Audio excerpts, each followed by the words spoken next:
მოგესალმებით. ძერფასო მაყურებლებო, მე ვარ გიგლა გობიჩია, ქართველთა დიდი გაერთიანების გრიფით დღეს ჩემს ორ საავტორო გადაცემას პრაქტიკულად ვაერთიანებ. პირველი გახლავთ დიდი გარღვევა, მეორე გახლავთ ქართული ნოვაცია. რამ გამოიწვია ამ ორი თემის გაერთიანება? საერთოდ გაერთიანების მოყვარული ვართ და ჩვენი ქართულთა დიდი გაერთიანების საფუძველიც ჩვენი ხალხის ქვეყანაზე და მის წარსულზე, მის ისტორიაზე, მის დღევანდელობაზე უზომოდ შეყვარებული ხალხის გაერთიანებას ემსახურებით. დღეს მე საუბარი მექნება იმ გარღვევაზე, რომელიც აუცილებლად უნდა განხორციელდეს ჩვენი საზრით და ჩემი გადასახედიდან, კერძოდ აუცილებლად უნდა განხორციელდეს ინტელექტუალური საკუთრების კუთხით და მიმართულებით. მე არ დავიწყებ იმის ახსნა განმარტებას, თუ რას ნიშნავს ინტელექტუალური კაპიტალი და როგორ მოიმართა ძალიან ბევრ დიდ საშუალო თუ მცირე ქვეყანაში, პატარა ქვეყანაში ეს მიმართულება და რა საოცარ შედეგებს მიაღწიეს მათ.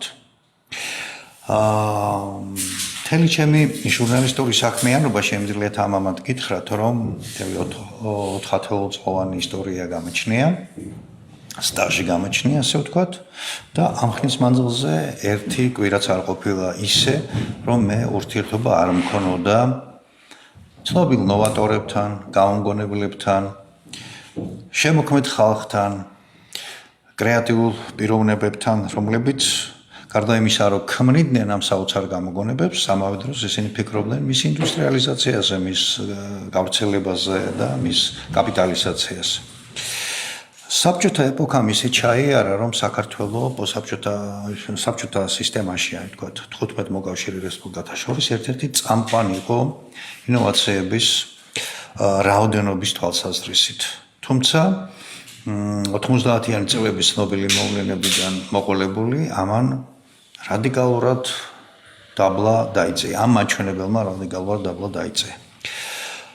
მოგეხსენებათ განათლების სისტემა თუ რა მდგომარეობაშია დღეს საქართველოში და რაც დრო გადის და რაც უფრო და უფრო ეს თაობა, ეს ცნობილი საბჭოური განათლების თაობა დატოვებს, მოაზროვნე თაობა დატოვებს ამ სივრცეს, ამ პლანეტას, მით უფრო ნაკლები შანსი გვექნება ჩვენ ინტელექტუალურ კაპიტალის კაპიტალიზაციის და მისი ჩართვისა სახელმწიფოს განვითარებაში. მე ერთი შორეული მაგალითით დავიწყებ, შორეული არა, ახლო მაგალითით, მაგრამ ეს მოხდა სულ ამას წინათ, საქართველოში ალბათ გეხსოვებათ, რამდენიმე წლის წინათ, აი ეგრეთ წოდებული მადაღებული რუსული კანონი რო იქნა ვითომ მიღებული ქვეყანაში, აი სწორედ იმ პერიოდში, ზაფხულის პერიოდი იყო, კარგად მახსოვს ეს 2 წელი წინათ, როცა ბათუმის აკვატორიაში შემოვიდა თეთრი ხომალდი, რომელიც რატომღაც იქაურმა პროტესტანტებმა ჩათვალეს, ეს რაღაცა რუსული გემი იყო, თუ რუსული შემადგენლობა იყო ამ გემზე და საპროტესტო შეძახილებით და რა ვიცი მე ძალიან ცუდი დახვედრით, იქიდან პრაქტიკულად გააძევეს. სინამდვილეში ეს დიდი უზარმაზარი იახტა ეკუთვნოდა ამერიკელ მილიარდერს, ცნობილ ფიზიკოსს, ცნობილ პროფესორს, ცნობილ მეცნიერს, მკვლევარს და რაც მთავარია გაუმგონებელს, რომელმაც თავის სფეროში უნიკალური გამოგონებით უზარმაზარ ფინანსურ კაპიტალს ასე ვთქვათ მოუყარა თავი და ეს იახტაც მისი შენაძენი გახდა და ის მოგზაურობდა სხვადასხვა ქვეყნებში და მათ შორის ერთ-ერთი ასე ვთქვათ გაჩერების ადგილი იყო ბათუმი და მისი აკვატორია, მაგრამ სამწუხაროდ ამ მილიარდერის შემოსვლა ვერ მოხერხდა ქვეყანაში და ვთქვათ მასთან დაკონტაქტება. თუმცა მას არავითარი ოფიციალური მიზანი და განზრახულობა არ ჰქონდა, როგორც ტურისტი ჩვეულებრივად მოგზაურობდა. მე ხა სახელდაგვარს ვერ ვიხსენებ, მაგრამ ინტერნეტში ამის მოცემუნა არაფერ პრობლემას არ წარმოადგენს, რატო ვამბობ ამას.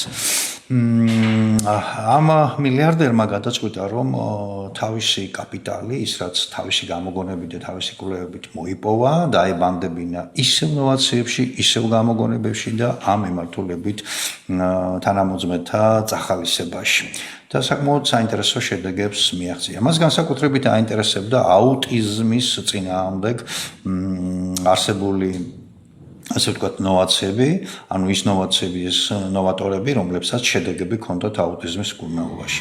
მე მაშინათვე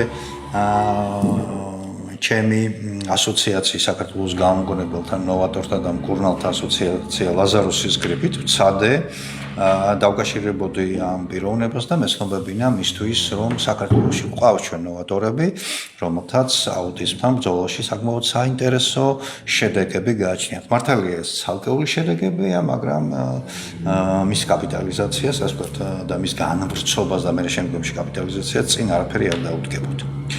რატომ მოვიყვანე ახლა ეს მაგალითი? მოვიყვანე მხოლოდ ერთი მიზნით.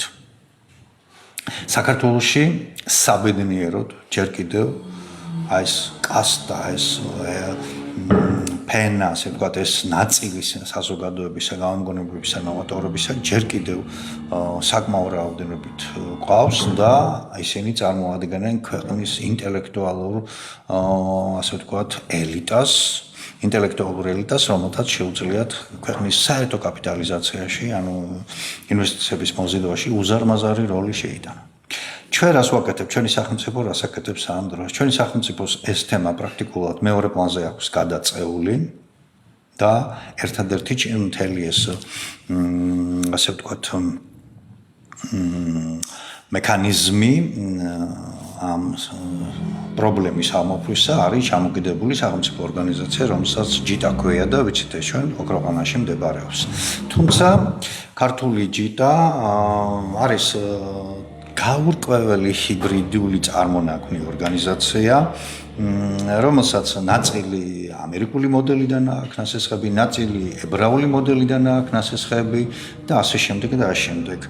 და გრანტიდან, ასე ვთქვათ, გრანტამდე გარკვეული კასტა ქართველი ნოვატორებისა სარგებლობს ამ ორგანიზაციის მომსახურებით. მე ახლა რა თქმა უნდა ამ ორგანიზაციის წულილს და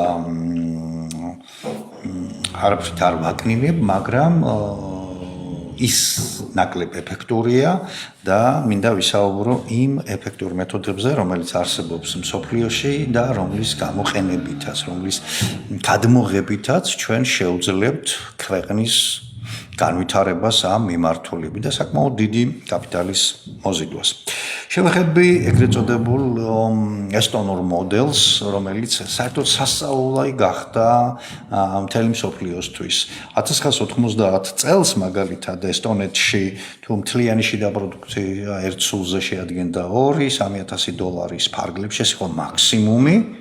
დღეს ეს $30,000-$32,000 ეკვივალენტს წარმოადგენს და დამეთანხმებით, ეს არ არის, ეს სულაც არ არის მცირე თანხა, ხო, თქვა, ჩვენთან საქართველოში შორს ვართ ასეთი ეფექტისგან, ასეთი შედეგისგან და დავსვათ საკითხი, რით მიაღწია ესტონეთმა ასეთ წარმატებას? მიაღწია ციფრული ეკოსისტემის განვითარებით და პრაქტიკულად სახელმწიფო ესტონეთის სახელმწიფო გახდა ერთგვარი კოლექტიური სერვისი ნოვატორებისთვის, როგორც ადგილობრივი ნოვატორებისთვის და გამომგონებლებისთვის, ასევე უცხოელი ნოვატორებისა და გამომგონებლებისთვის. რა მაგხედველობაში თვითონ სახელმწიფომ შეიმუშავა პროგრამა, რომლის საშუალებითაც მან მოიზიდა უცხოელი ნოვატორები, შესთავაზა მას სათბურის პირობები, ასე შეიძლება თამამად ვთქვათ, დადგა მის უკან და მიაღწია საოცარ შედეგს. სულ რაღაცა 15 წლის მანძილზე ესტონეთის ბიუჯეტში, აი ვთქვათ, ამ ნოვატორების და გამომგონებლების მიერ სტარტაპებად ქცეული კომპანიების შექმნის შედეგად მოზიდული იქნა €200 მილიონზე მეტი თანხა. მე მგონი ეს არ არის ხელწამოსაკრავი ციფრი, მით უმეტეს ისეთი პატარა ქვეყნისთვის, როგორც ესტონეთი გახლავთ, რომლის მოსახლეობა 1,300,000 საერთოდ არ აღემატება. დაახლოებით ჩვენზე უფრო პატარა ტერიტორიულად და ადამიანების რაოდენობითაც ესტონეთი. მაგრამ ესტონეთი გახდა ერთგვარი ჰაბი ამ მიმართულებით და ესტონეთის სასწაულს უკვე თამამად მოიხსენიებს მსოფლიო ინოვაციური კაპიტალიზაციის შემთხვევაში. ხა რატო უსვამ ამას ხაზს? ნახეთ, ესტონეთმა ფართოდ გაუღო კარი უცხოელ ინვესტორებსაც და სტარტაპერებსაც მოიზიდა ისინი, შეუქმნა სახელმწიფო პირობები, ბიუროკრატია პრაქტიკულად ჩაკლა ესტონეთში ამ სიტყვის პირდაპირ მნიშვნელობით, ანუ ის ბიუროკრატიული აპარატები, ის ბიუროკრატიული მექანიზმები, რომელიც ხელს უშლიდა ესტონეთში ამ საქმის განვითარებას, ამ დარგის, ამ მიმართულების განვითარებას, ჩაკლა ესენი და თავად სახელმწიფო გახდა ერთგვარი სერვისი ჯგუფი გამგონებლებისა და ნოვატორებისთვის.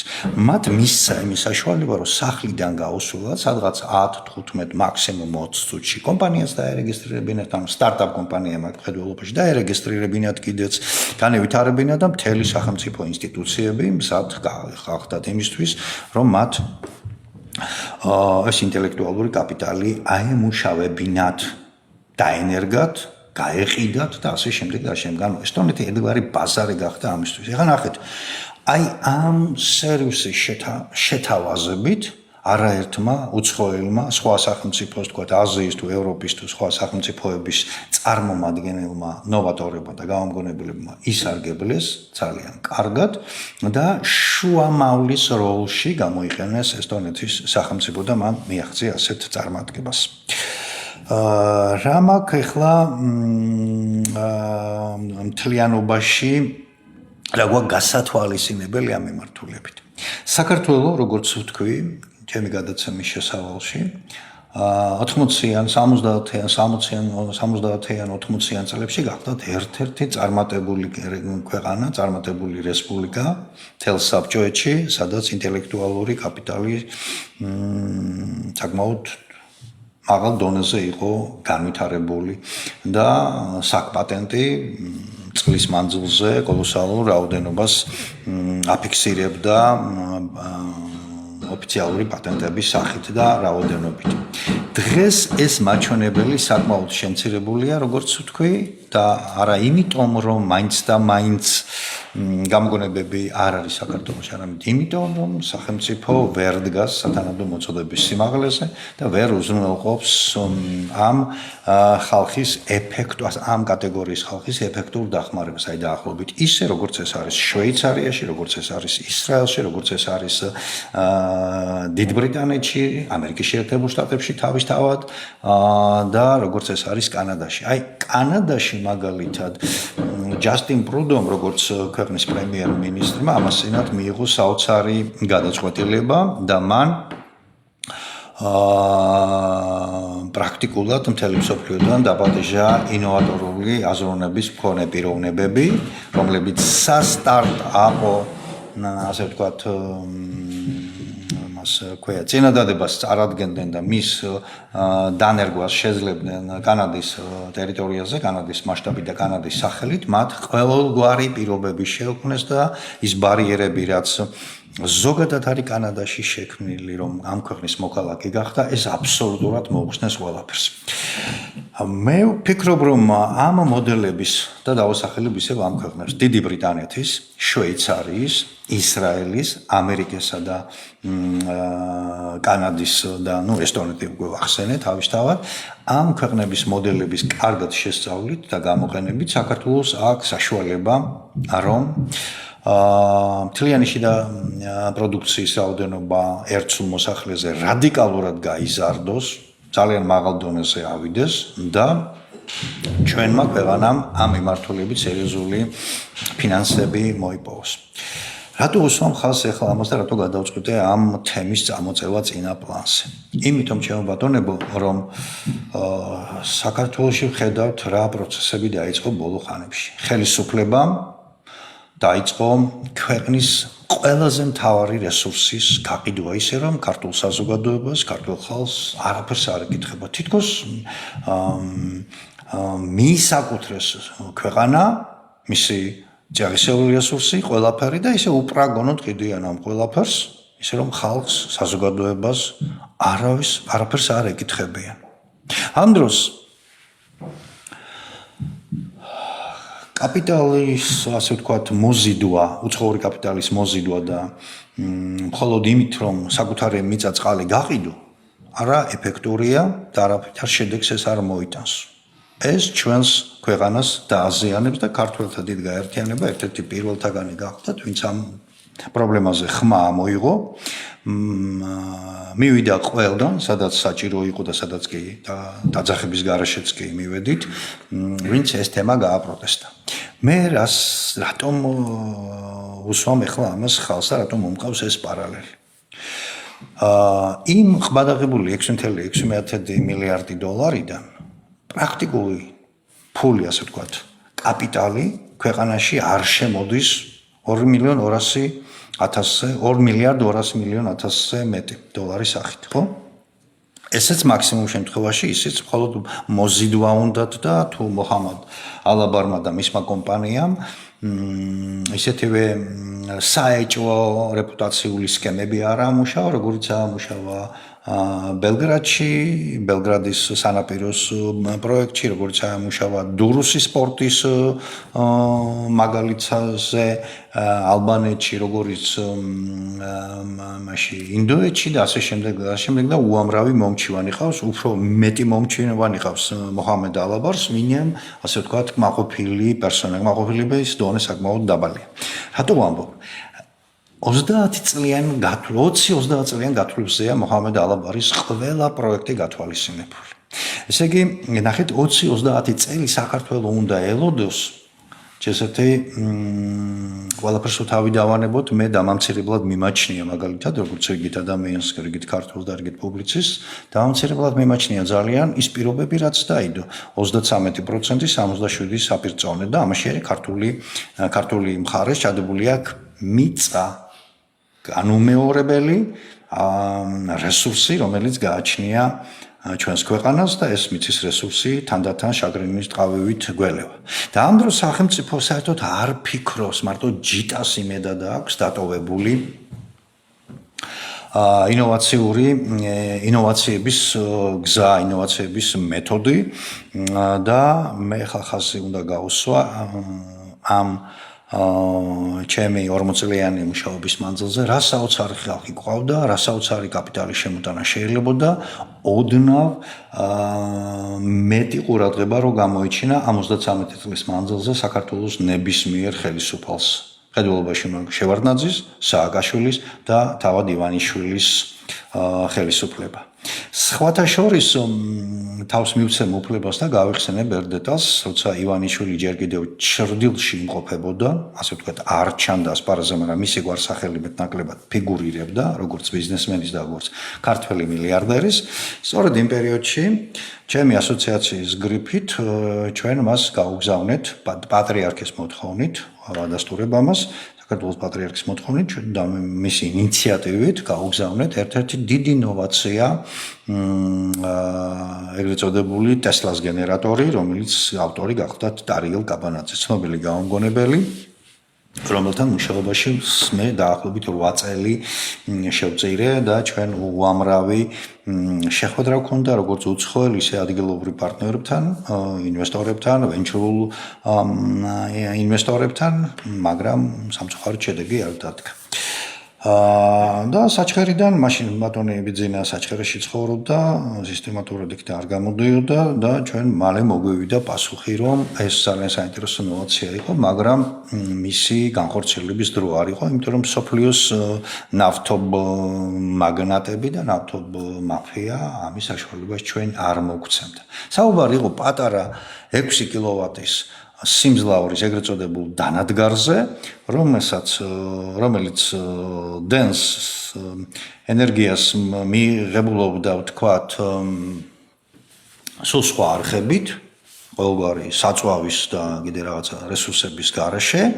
ეს იყო პრაქტიკულად ის ინოვაცია, რომლის საიდუმლო ნიკოლა ტესლამ თავის დროზე 1900-იანი წლების შუა პერიოდში შექმნა ნიუ-იორკის მეცნიერებათა აკადემიის წინ გამოსცადა და სამწუხაროდ მე 15 მილიონ დოლარად გაყიდა ეს მაშინ ძალიან დიდი თანხა იყო ეს ინოვაცია და ინოვაცია მაშინდელმა მაგნატებმა გამოკეტეს სპეციალურ საკეთში და დღემდე არ არის გამოყენებული რაღაც. აი ქართულ მომკაცებმა გააკეთა ეს, მაგრამ სამწუხაროდ მისი განვითარება არ შედგა. ცოტა ხანში დარიელ კაპანაძე გარდაიცვალა და პრაქტიკულად ეს ნოვაცია მან მიწაში წაიღო.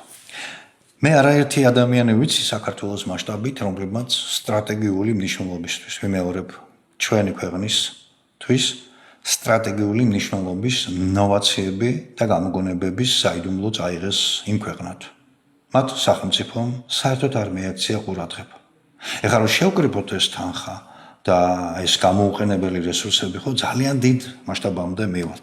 სხვა შორის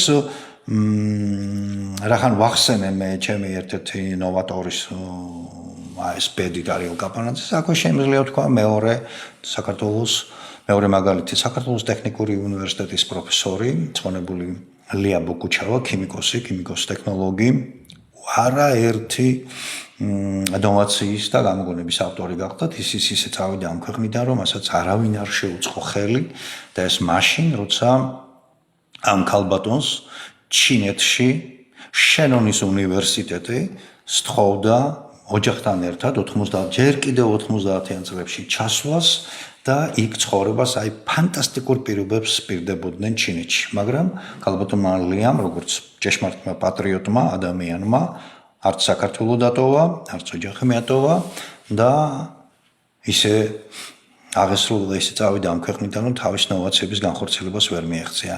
მით უფრო მაშინ, როცა მე ძალიან კარგად მახსოვს ის პერიოდი, ეს არის სადღაც 2005 ან 4 წელი, შეიძლება 2000-იანი წლები, რამდენიმე წელიანი ურთიერთობა მაკავშირებდა მე მასთან და ის თავის ლაბორატორიაში შექმნილ უნიკალურ პროდუქტებზე და მისი ნოვაციურ ეფექტზე პირდაპირ უკავშირდებოდა საფრანგეთის ტელეფონი ჰქონდა მას ბატონი ივანიშვილის, მაგრამ იმ პერიოდში როცა ჩვენ რეკავდით ერთად ბატონ ივანიშვილთან, ეს ბატონი აღმოჩნდა ესპანეთში გადასული გარკვეული მონაკვეთი და ჩვენ მაშინ დაკავშირება ვერ შევძელით. არდა მას ახლო ურთიერთობა აკავშირებდა ბატონ ბიძინასთან და შეეძლო მაშინდელი, ასე ვთქვათ, სინერგიით უნიკალური პროდუქცია შეექმნა და გამოეშვა საქართველოში, რომელიც კონკურენტ უნარიანი იქნებოდა არა მხოლოდ საქართველოში და საბჭოთა სივრცეში, არამედ მთელ ევროპასა და მთელ დანარჩენ მსოფლიოში. წავიდა ეს ქალბატონი, წაიღო უზარმაზარი ცოდნა, წაიღო უზარმაზარი ნოვაციები, გამოგონებები, შეხედულებები, ბიზნეს იდეები და ასე შემდეგ და ასე შემდეგ. მე მგონი ეს ორი მაგალითი საკმარისია იმის ასახსნელად, თუ რატომ გადავწყვიტე მე დღეს ამ თემაზე მესაუბრა. ჩვენი ხელისუფლება ყიდის ყველაფერს, გასაყიდი დარჩა მხოლოდ მიწა-წყალი. სხვა სტრატეგიული მნიშვნელობის 17 და დაახლოებით 20-მდე ერთეული სტრატეგიული მნიშვნელობის ჰესები იქნება თუ სხვა ინდუსტრიული, ასე ვთქვათ, ერთეული უკვე გაიყიდა. კი, მაგრამ ამოიწურება ერთხელ ეს რესურსი. რას ვაპირებთ მე? ჯარიმების გაზრდით ვაპირებთ ერის და მოსახლეობის შენახვას, განვითარებას, ისედაც დემოგრაფიულად სულს რო ყავს ასეთ ქვეყანაში. მე ვთავაზობ ჩვენი ქართველთა დიდი გაერთიანებას, თავაზობს ხელისუფლებას ერთ გამოსავალს. ჯერ კიდევ სანამ დროა და სანამ ქართული ინტელექტუალური პოტენციალი თავის მკვიდრ ადგილზეა, მანამდე შესაძლებელია და დასაჩქარებელი საკმაოდ ეფექტური ნოვაციების განვითარების ეფექტური მოდელი შექმნა. დავასახელე მე ქვეყნები და კიდევ ერთხელ გავუსვამ ამას ხალხს, რომ ზოგიერთ ქვეყანაში მაგალითად ეს დასახელებული ქვეყნებიდან რამდენიმე ქვეყანაში სახელმწიფო თვითონ იღებს იმ რისკს, ბრიტანეთში მაგალითად. რას რისკს? თქვა ჭირდება $1 მილიონი რაღაცა ნოვაციის პრაქტიკულ დანერგვას. ამ შემთხვევაში 500,000 იღებს სახელმწიფო, ანუ რისკები იყოფა და მეორე 500,000 იღებს ინვესტორი. იმ შემთხვევაში თუ სტარტაპი ჩავარდება და არ შედგება ეს ნოვაცია, ვერ განხორციელდება, სახელმწიფო არაფერს არ თხოვს ინვესტორს პირიქით ეხმარება საგადასახადო შეღავათებით და კიდევ 30%-ს ასე ვთქვათ აძლევს იმის საშუალებას, რომ გადასახადების შეუმციროს და გადასახადების ხარჯზე მისი რისკი, ასე ვთქვათ, სადღაც მინიმუმ 15-20%-მდე დაიყვანოს. აი ესეთი ჭკვიანური მიდგომა განაპირობებს იმას, რომ ასეთ სახელმწიფოებში ეგრეთ წოდებული მარტორქა მილიარდერი კომპანიები ძალიან სწრაფად აღმოცენდებიან ხოლმე, ვითარდებიან და ქვეყნის განვითარებაში შეაქვს დიდი წვლილი. მე ვთქვი და ხაზი გავუსვე ერთ მიდგომას, იგივე ესტონეთში, იგივე სხვა ქვეყნებში, თქვა კანადაში და სხვაგან, რომ მათთვის არ აქვს მნიშვნელობა თუ ინტელექტუალური კაპიტალის მატარებელი ადამიანი, კრეატორი ადამიანი, ინოვატორი ადამიანი დააპირებს მათ ქვეყანაში ჩასვლას, იქ სტარტაპის, ასე ვთქვათ, ჩაშვებას წარმოებაში, მას ყველანაირად უქმნიან სათბურის პირობებს. არა საქართველოში, ოღონდ არა საქართველოში. კი, მართალია ჩვენთან რამდენიმე ჯიტას დახმარებით გავიდა იგივე თენეო და სხვები, მაგრამ ეს მხოლოდ იშვიათი გამონაკლისია და იქ სხვა შედეგები დადგა. მარტო ამ ბოლო ხანებში, სადღაც ბოლო 2 თვის მანძილზე მე დავესწარი 2 უზარმაზარ ექსპერიმენტს. ერთი ჩატარდა თბილისში, საავიაციო ქარხნის ერთ-ერთ მიმდებარე ტერიტორიაზე, ერთ-ერთ წარმოებაში და მეორე ჩატარდა თბილისის ივანე ჯავახიშვილის სახელობის სახელმწიფო უნივერსიტეტის ერთ-ერთ ლაბორატორიაში. ორივეგან ერთი და იგივე ავტორი იყო წარმოდგენილი.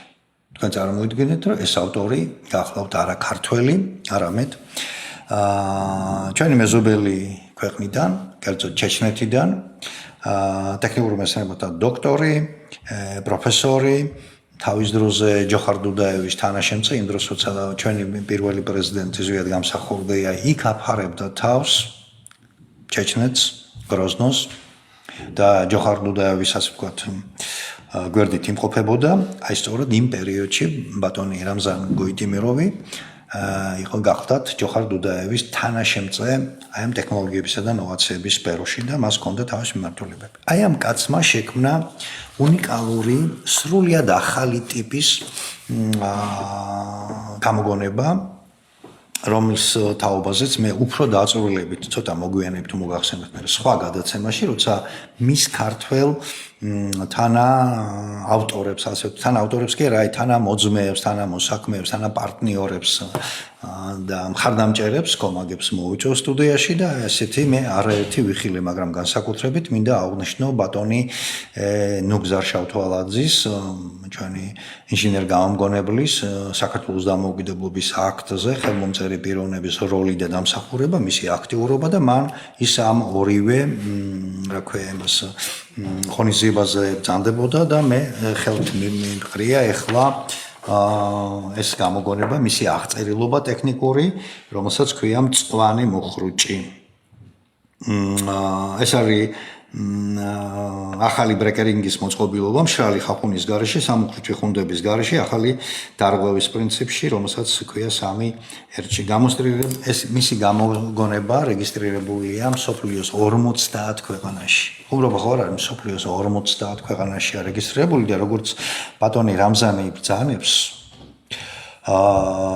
ერთ-ერთი პატენტი მას საქართველოშიცაა აღებული. საკპატენტის პატენტს ფლობს და ის თამამად აცხადებს ხშირად საზოგადოების წინაშე, კამერების წინაშე, ჩვენს წინაშე და ყველგან ბატონმა რამზანმა განაცხადა, რომ მისთვის ყველა პატენტი ცალკე აღებული და ცალკე აღებული საქართველოს პატენტი. ის აპირებს, მას აქვს შემოთავაზებები ავტოგიგანტებიდან, ის აპირებს და მას ძალიან დიდი სურვილი აქვს, რომ საქართველოში შექმნილი ეს, ასე ვთქვათ, ნოვაცია, განხორციელებული თუ შექმნილი სხვაგან შეიქმნა, მაგრამ აქ განხორციელდა და ქართული ინჟინერ-ტექნიკური პერსონალი მას საავიაციო ქარხნიდან, ფიზიკოსთა და ტექნოლოგთა ჯგუფები დაუდგნენ და შექმნეს საქართველოში და მას ძალიან დიდი სურვილი აქვს, რომ საქართველოს სახელით გავიდეს ეს საერთაშორისო ასპარეზზე. ეხლა ნახეთ. ამ კაცს არც მოქალაქეობას აძლევენ. ამ დროს გაურკვეველი წარმომავლობის არაბებს,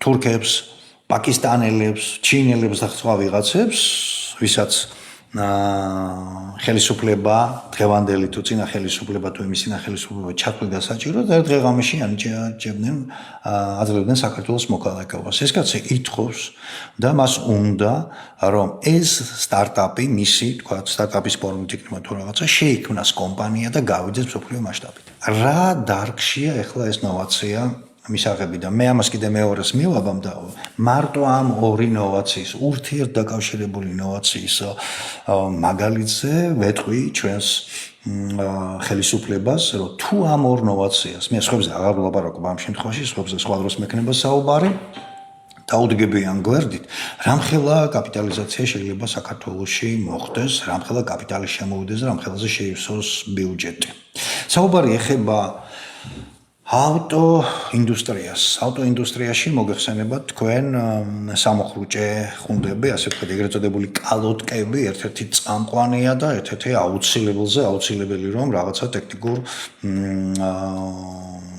პრობლემები არ შეექმნას მანქანას მოძრაობის დროს. სამოხურჭე ხუნდებს მოგეხსენებათ იყენებს მსუბუქი ავტომობილები, იყენებს რა ქვია ავტობუსები,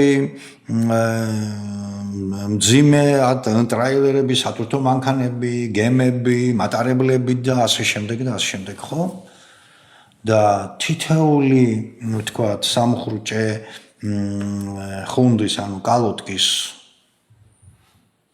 ამოქმედების შემთხვევაში გარემოში გამოიბრუნება ესეთი მავნე ტოქსიკური ნივთიერებები, რომელიც გამონაბოლქვს ასჯერდა უფრო მეტჯერ აღემატებიან. აი ამ პრობლემას ხსნის ეს კაცი, ბატონი რუსლან რამზან გოიტემოროვი და მისი ქართული ჯგუფი და ამ პრობლემის მოხსნა თქვენ მოგეხსენებათ მეორადი მოხმარების რა რაოდენობის მანქანაა მარტო საქართველოში დაფიქსირებული. ხო? და ყველა მათგანს, ასე ვთქვათ, ახალს თუ ძველი სისტემის მანქანებს სჭირდებათ ამ ხუნდების გამოცვლა. უკვე თბილისში მე ხა უფრო დაზუსტებით გეტყვით, რამდენი ექსპერიმენტია ჩატარებული, რომელსაც ხელს ბატონი ნუგზა შავთვალაძე აწერს და აქ არის აღნიშნული, რომ ამ იმას რა ქვია ინოვაციას გამოგონება bis პრეზენტაცია მთელი სისტემის ამ სამოხურჭე ახალი სისტემას უკვე ჩაუტარდა 9 მოდელის 2 პროტოტიპის და 3 ინდუსტრიული ნიმუშის ტესტირება რომლის საფუძველზეც დამტკიცდა მისი ამ გამოგონების სიცოცხლის უნარიანობა ბატონებო თუ ასეთი ინოვაცია საქართველოში გამოიცადა მის ავტორს ტექნიკურ მეცნიერებათა დოქტორს გაუმგონებელს, რომელიც ფლობს სხვა ქვეყნების 50-მდე პატენტს. მაინც და მაინც საქართველოში უნდა ამის გაკეთება, აქ უნდა ეს ინდუსტრია აეწყოს. რატომ უნდა შეუწყოთ ხელი? თქვენ ხო არ გონიათ, რომ ეს ნოვაცია საქართველოს იმაზე ნაკლებ შემოსავალს მოუტანს, ვინმე ყბადაღებული ეს მუხამარ ალაბარის საეჭვო რეპუტაციის ქონე და საეჭვო დროში ძალიან საეჭვოდ გაწყობილი ინვესტიცია. რატო ველოდებით ამას, როცა მარტორქა კომპანია საქართველოს მაგალითად შეიძლება შეექმნას, მე მარტორქა კომპანიების მნიშვნელობას განმარტავ იმ საზოგადოების, რომელთაც ეს არიციან. ეს არის კომპანიები, რომლებმაც მილიარდიან კაპიტალიზაციას მოუყარეს თავი დაარსებიდან 1 წლის მანძილზე. ეს არ არის იოლი გადასალახავი ბარიერი, მაგრამ საქართველოში აი ასეთი ტიპის ნოვაციებს და მათ სტარტაპად ქცევას და კომპანიად ქცევას შესაბამისად შემდეგში შეუძლია ამ სიკეთის მოტანა. ინდუსტრიალიზაცია მისი არის ძალიან მაღალ დონეზე შესაძლებელი. მე მინდა მივმართო პირდაპირ პრემიერ-მინისტრს ბატონო ირაკლი. ამ შემთხვევაში მე არ მოგმართავ მართალია ვარ მოწინააღმდეგე და უამრავი კითხვა მაქვს ეგრეთ წოდებულ ამ არაბულ ინვესტორთან დაკავშირებით. რატო არ შეიძლება თქვენის მონაწილეობით ან თქვენთვის მისაღები ინსტიტუტის ან შერჩეული სათანადო პირების თვალწინ განვიხილოთ ეს ნოვაცია, მივცეთ გამონაკლისის შემთხვევა რა კანადაზე უკეთეს ქვეყანა ვარ ჩვენ თქვათ ინდუსტრიულად განვითარებული, ბრიტანეთზე უკეთესად ვართ განვითარებული, ესტონეთზე უკეთესად ვართ განვითარებული, თუ ამ სამი და კიდე სხვა სახელმწიფოებისთვის მისაღებია რომ ასეთი ნოვატორებს და გამომგონებლებს ქვეყნის მოქალაქეობა მიანიჭონ, შეუწყონ ხელში, პირიქით იქით ჩაუდონ ფული და საერთო ჯამში ისარგებლონ საერთო მოგებით, რატო არ უნდა შეუწყოთ ხელი არ მესმის. ეს გაცილებით მეტის შემომტანი იქნება ვინემ მოჰამედ ალაბარის ეგრეთ წოდებული ორი ინვესტიცია, რომელიც მე ვფიქრობ, რომ არ უნდა განხორციელდეს. ეხლა მეორე საკითხი, რომელიც აი ამ ნოვაციას უნდა მივაბა. ნახეთ, რა საინტერესო ფაქტის წინაშე დავდექით და მე დავაყენებ ქართულ საზოგადოებას. ხელისუფლებაში ქართული ოცნების ყოფნის პერიოდში საქართველოს ერთ-ერთ სახელმწიფო ინსტიტუციაში, კერძოდ გარემოს ეროვნულ სააგენტოში ჩატარდა ორი ექსპერიმენტი, ორივე ერთი და იგივე სახის და იქ იქნა მიღებული უნიკალური შედეგი. გამონაბოლქვის ოდენობა შემოწმდა ერთ-ერთი ნოვატორის, მე ხომ ის გვარდასახელს აქ არ დავასახელებ, მაგრამ საჭიროების შემთხვევაში მზად ვარ ვთქვა ეს ყველაფერი და მივცეთ საქმეს უფრო სერიოზული სახე. ამ გამომგონებელმა საკუთარ მანქანაზე შეცვალა მაყუჩი. ჩავლებრივი მაყუჩი. გამოიგონა ახალი ტიპის მაყუჩი, რომელიც გამონაბოლქვის ოდენობას ამცირებს დაახლოებით 400-500%. 4-5 ჯერ ამცირებს გამონაბოლქვის ოდენობას. ორჯერ ჩატარდა ამ უწყებაში ეს ექსპერიმენტი და შედეგებით დაახლოებით დადგა ესეთი. ეს მოხდა 2015 წლის 23 დეკემბერს, აი ზუსტად 10 წლის წინათ, რაღაც ამდენიმე დღეში 10 წელი შესრულდება. სინჯი იქნა აღებული ადგილიზე, ან სინჯის აღების ადგილი იყო ერთ-ერთ ბოქსში, ასე ვთქვათ, უფილტრო მანქანის გამონაბოლქვი მაყუჩიდან ტყვის შემადგენლობა დაფიქსირდა, ანუ ფილტრის გარეშე, ანუ ძველებურად ძველი მაყუჩით რო შეიყვანა საკუთარი მანქანა, დაფიქსირდა ტყვის შემცველობა 0.24 ერთეული მეტრ კუბში და გოგირდის დიოქსიდის შემცველობა, ანუ CO2-ის 5.99 მეასედი ერთეული. ცოტა ხნის შემდეგ ახალი მაყუჩი, ანუ მანქანა გამოვიდა იმ ბოქსიდან, გაიყვანა ამ კაცმა ეს თავისი მანქანა, მიუყენა თავისივე ხელით შექმნილი ახალი მაყუჩი, გლუშიტელი ეგრეთ წოდებული, მიუყენა ეს მაყუჩი, შემოაბრუნა მანქანა და ამ ნახევარი საათის შემდეგ თუ რაღაც 40 წუთის შემდეგ ისევ ჩაუტარდა ექსპერიმენტი. შედეგი. ფილტრიანი მანქანის გამონაბოლქვი მაყუჩიდან რა აჩვენა? 0.06 მეასედი. ნახეთ, 0.24-დან 0.06 მეასედამდე დავიდა. მაჩვენებელი. ხო, გოგირდის დიოქსიდის მაჩვენებელი 5.99 მეასედიდან დავიდა 0.1 მეათედამდე. აბატონო. აგერ არის შედეგი, აგერ მაქვს დაგარკვევა დამტკიცებული ერთის მობაც, მეორეც მთელი დოკუმენტაცია, მთელი ყველაფერი. ამის ავტორი არ გახლავთ უასაკო პიროვნება. ძალიან გამოცდილი ინჟინერია, ინჟინერ-მექანიკოსია, ასაკოვანი კაცია, უნიკალური მოაზროვნეა. მე ვიტყოდი, თუ არ მიწყენთ, ნიკოლა ტესლას ჩაისვამდა ჯიბეში. ცოცხალ ნიკოლა ტესლას. მე ვიცი, რასაც ვლაპარაკობ. უკვე 4 ათეულწლიანი ურთიერთობა მაკავშირებს მე ასეთ ხალხთან, ასეთ გენიოსებთან. თქვენ რას უპირებთ ამ ხალხს, ბატონო კობახიძე, ბატონო ივანიშვილო და სხვაებო. იქ პარლამენტში რო ვართ შეყუჟულები და საკუთარი ხელფასების გაზრდის მეც რო არაფერს არ აკეთებთ პარლამენტარებო. ერთხელ დააყენეთ ეს საკითხი. მოვალთ ჩვენ ქართველთა დიდი გაერთიანება. ჩვენ უხელმძღვანელებთ, დავრაზმავთ ხალხს, შევკრიბავთ რაღაცას, მაგრამ სახელმწიფო ინსტიტუციების ჩარევის გარეშე არაფერი არ გამოვა. მე გახლით ამ ინსტიტუციაში მივედი ამ გარემოს ეროვნულ სააგენტოში და ესეთ როგორ შემკვდა, როგორც ლენინი ბურჟუაზიას უყურებდა დაახლოებით ისე. თითქოს მე რაღაცა აღმოვაჩინე ახალი. ხალხმა ვეკითხები, თუ ეს ორჯერ ჩაატარეთ, თქვენი მინისტრი, თქვენი დეპარტამენტის უფროსი, სააგენტოს უფროსი, თვალები სად გქონდა? ანუ გენიალური ოქროს კოჩორა თქვათ, კოჩრიანი ბიჭი დაიბადა თქვენს ქოხში პრაქტიკულად. ახალი ინოვაცია თქვენს თვალწინ შეიქმნა. კი, მაგრამ სად უყურებთ? სად იყურებით? რატო არ აწიოკეთ მაშინათვე ქვეყნის პირველი პირი, ფორმალური თუ არაფორმალური მართველი? რატო გაჩვენდით?